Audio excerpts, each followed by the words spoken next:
Today, we're in the herd with football. The Bison players are continuing their preparations for next Saturday's season opener against William & Mary. But this week, the team had to add in the start of classes and the school year. The good thing about the way the university does it is that their first day of classes is our off day on a Monday. Then they have to get used to the different times that we practice. The guys do a very good job, though, our coaches and our players, of making sure that they're prepared from a meeting standpoint. Since the first game is just over a week away, Susan says they have to make some adjustments in their practice routine. We'll spend less time on the field as we go into next week, and we'll have the guys that are alive be ready for playing against our first opponent, William & Mary. And I know Coach Laycock will have his guys ready as well. Now, here are some other stories from the week. With 2 weeks to go in preseason camp, the battle for the Bison's starting quarterback position rages on. Junior John Sherlonzo and sophomore Logan Bittekoffer are each taking their shot at the top spot. And Logan knows, even as competitors, they're still pulling for one another. Whoever starts, the backup is one play away from being in, so you got to come in. Monday's our off day. We got to come in, watch film, get ready for the defense, know what they're going to do. You got to know what you got to do on every play because you never know when you're going to be in. No matter which one starts game number one this year, John says that he and Bittekoffer know they'll be prepared going against the Bison defense in practice every day. We face a defense that goes hard every day, and they're obviously, from the past, they're one of the best defenses in the league, if not the best defense in the league, and going against that every day helps us a ton.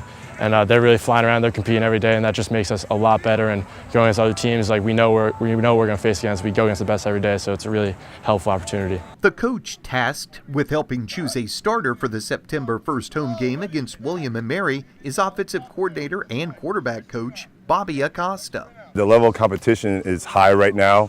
They're both pulling for each other, so it's a very good room.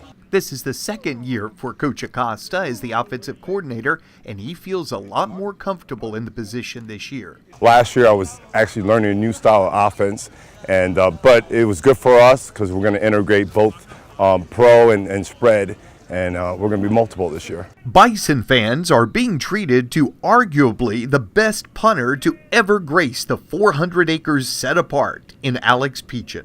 The senior engineering major was a third-team All-America and first-team All-Patriot League pick last year, and he was also the league's Scholar Athlete of the Year.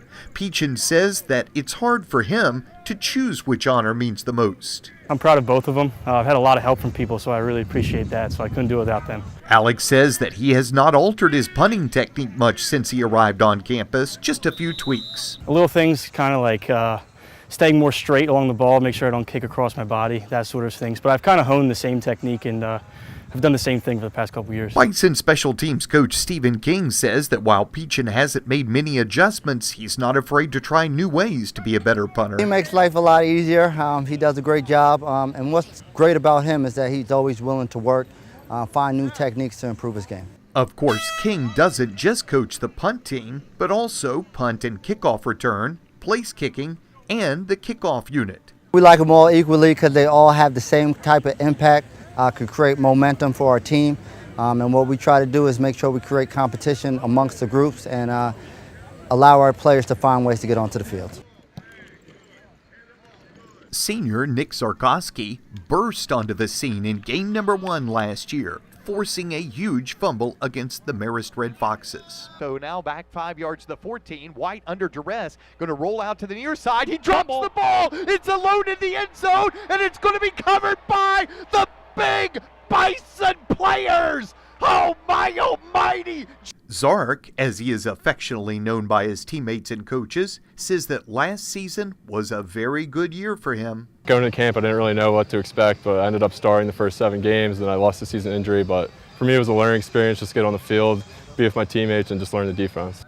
That experience makes Nick feel good about this season's defensive front, even with the loss of a great Bison player. We were also losing Abdullah, who's like one of our best defensive linemen, but that's just Bucknell defense. We don't rebuild when we lose a player like that. We just end up reloading. Position coach Matt Borage says that Zark has really helped him help coach up the other taller defensive lineman.